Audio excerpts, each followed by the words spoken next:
with that, I believe we have reached the end of the day. I want to thank not just this team of speakers, but all of our speakers today.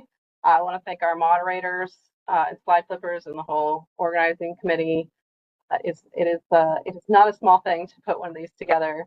Appreciate all of you. Super appreciate Ricky. We absolutely could not do this without Ricky. Thank you, Ricky.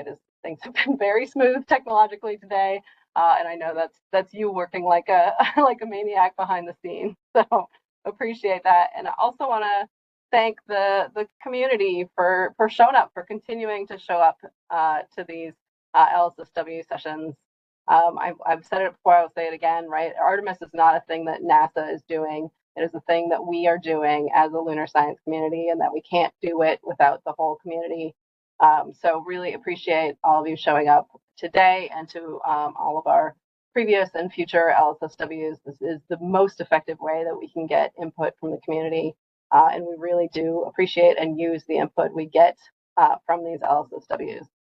So I hope you were as inspired by I was by all of the overview of all of the things we have going on right now. It is a super busy time, and just like looking at all the ways that we're building science into Artemis. I am super proud of the team and all the things that they have accomplished this year. It's really great to take a step back and look at all the progress we've made in the last year, and to think about where we're going to be this time next year after Artemis 2 has already flown, and we'll have results to talk about there. We'll have more CLIPS missions to talk about. It is actually a really amazing, exciting time for lunar science. And if Noah is out there, I will let Noah say a few last words as we sign off. Yeah, thanks, Sarah. I just echo what you said. I appreciate everybody's effort and attention. And if you're sitting here thinking, what more can I do?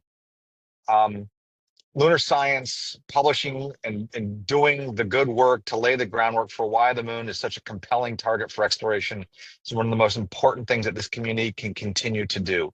Your results, whether you're looking at a South Pole site that's directly related to Artemis 3, or a nuance of the radiation environment of the North Pole, continuing to communicate the importance of the moon as a scientific destination is one of the most important things that we can do, on top of spreading the good word of why the moon is so important to our neighbors and friends. So I just say, keep up the good work, keep us busy.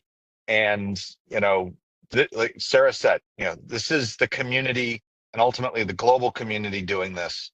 And it's going to get faster, it's going to get louder, and a lot more exciting from here on out. And I can't wait to do this with everybody. So let's go. Good luck and Godspeed, the crew of Artemis 2. And I hope everybody has a great rest of your day.